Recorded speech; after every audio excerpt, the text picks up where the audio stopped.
We're down at Coking Farm today, and I've just started fishing here this winter. I came down 3 times through the course of the winter after lockdown just because it's nice and local to me. And I've got to say, I don't know why I hadn't been here before. It's really, really impressive. There's 8 different lakes on site, and it offers fishing from nice easy runs waters for, you know, upper single, low double fish, all the way up to, you know, proper big fish hunting. There's carp in this complex up to 47 pound. So, you know, there's a few 40s, there's a good few 30s, there's a reasonably good out of 20s as well everywhere. So it's a great little complex.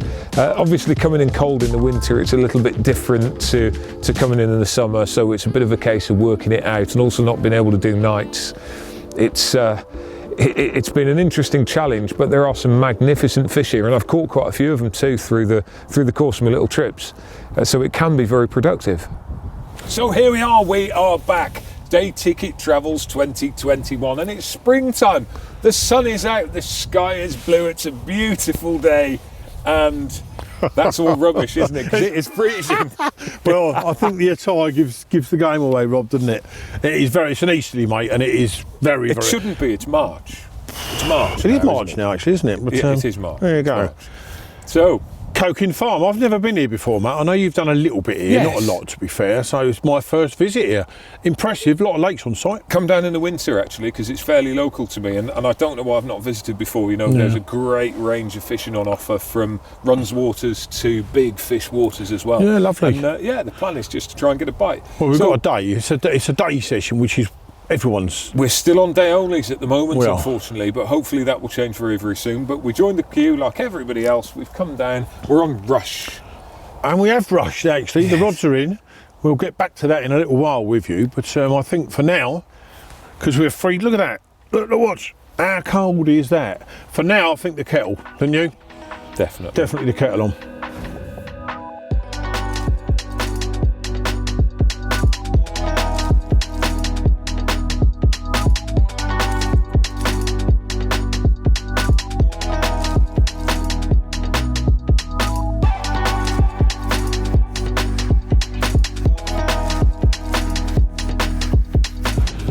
Well, as I said earlier, we're at Coking Farm, and we've ended up on Rush Lake, which in all fairness was recommended to us by the guys in the shop.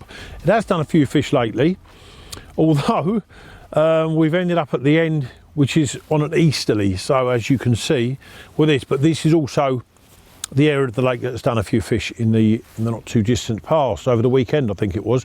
But the rods, what I've done with the left rod, I've walked it down the bank about 20 yards, lowered it in off the rushes.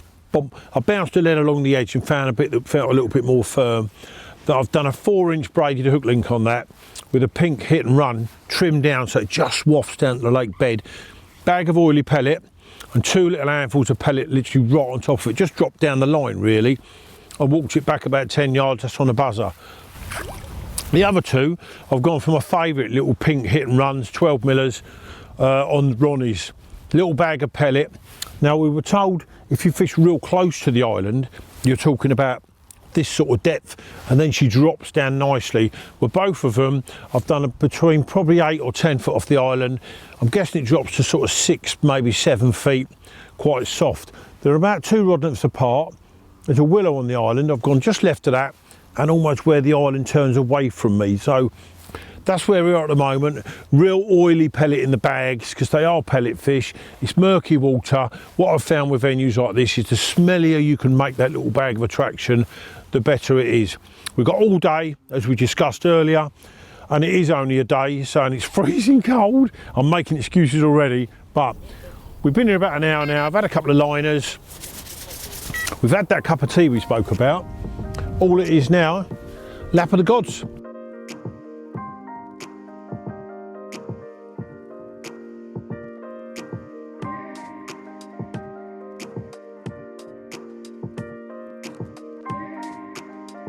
Coming onto a lake like this that we don't really know too much about, one of the most important things is to keep your options open. You know, if we both went in on the same thing, in the same place, in the same style, we'd be really restricting our chances. And Ian and I both fish fairly similarly. But today, I'm spread betting. I've got 3 different rigs in 3 different spots. fishing in 3 very, very different ways. So for example, straight out in front of us, what we've done is we've more or less got the whole bank down here and we've split it. So we've got a margin on either side, we've got an island in front, we've got a bit of open water as well.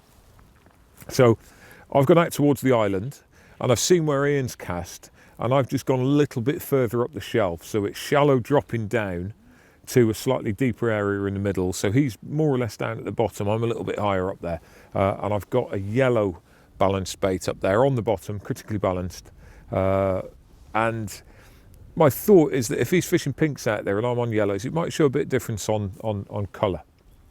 Pellets in it as well, bog standard complex teas, soaked in complex tea, and then I've also got a little bit of tuna oil on top. And there's 2 oils in particular that are absolutely brilliant. Tuna and krill really do stand out as a very stinky one. So I'm just banging a bit of tuna out there. The middle rod is going out across this open expanse of water to the right hand side, not right down the margins, but slightly more open water there. And I'm fishing about a 3-foot zig, because I'm thinking they might not be on the deck all the time now. They might be a little bit higher up the water, so I'm on that. And that's just going to be randomed all over the place. And then my right hander is right down in the margins. If you have a look down here, there's some Norfolk reed that runs out into the water, and fish, particularly carp, love Norfolk reed. They get into these reeds, and then there's a snag tree in the water as well. It's one of the only snags on the whole of the lake. So I'd be amazed if there wasn't a fish or 2 around there. And I'm just fishing a small mesh bag in front of that with my favourite and Ian's favourite pink hit and runs. And that's the plan. It's going to be fairly regular recasting, because that's the sort of fishing that we do at this time of year. So if I haven't had a bite within 20 minutes, half an hour, then it'll be shuffled around. But one of the key things as well with location, we're watching the water all the time for signs of fish, but I'm also trying to find them with liners. So the lines and the bobbins are fairly slack, because we want indication there. That will tell us whether or not there's any fish. And just as I'm saying that, Ian's just had a liner on one of those up there as well. So that's a really good sign. Midday update. So far, nothing. We've seen a few, to be fair, down this end. We experienced lots and lots of liners. Within the first hour and a half, there was loads of liners.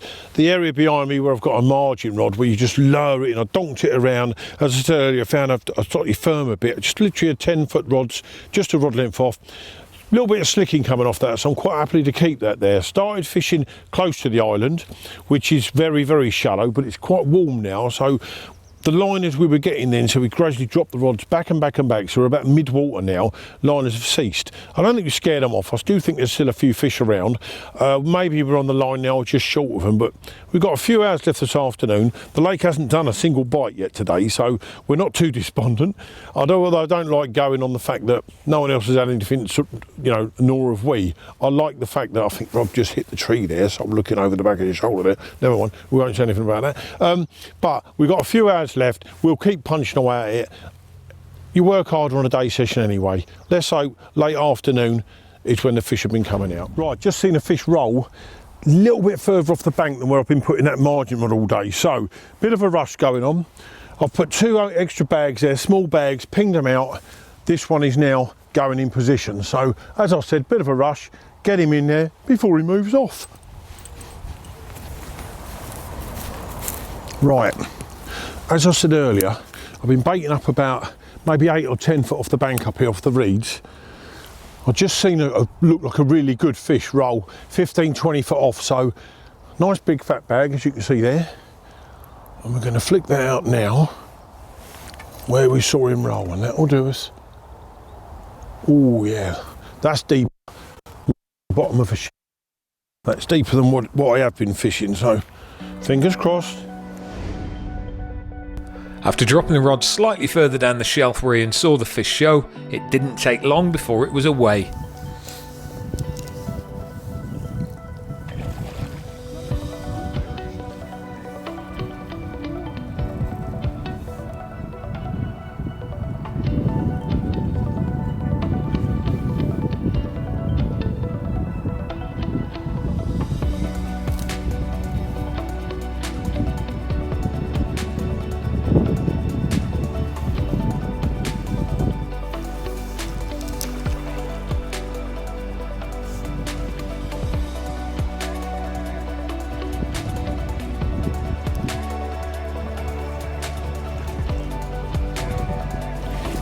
Well, look at that for a gorgeous result.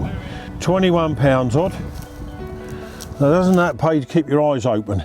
Saw a fish roll in that corner where I've been feeding, probably another 10 or 15 foot off the bank.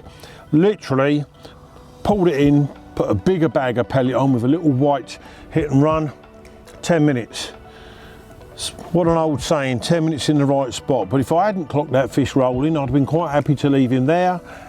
And who knows, it may not have happened. But there you go, winter day session, carp fishing. And I know it's March, early March, but trust me, it feels like winter. Result, a couple of hours left. We might even get another one.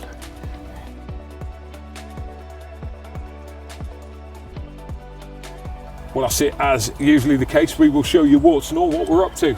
And for me, it's been a wart, but for you, it's been an all, hasn't it? I've had one, mate. You know, in all fairness, it's been very cold, and we've worked for that one bite.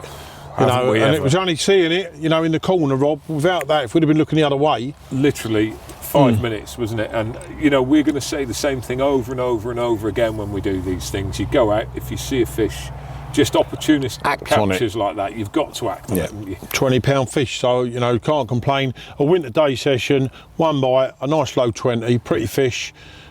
Happy days. Your eyes are your you know, your best friend really on situations like this. Like I say, if we were looking the other way, didn't see it, we'd now be saying, never mind.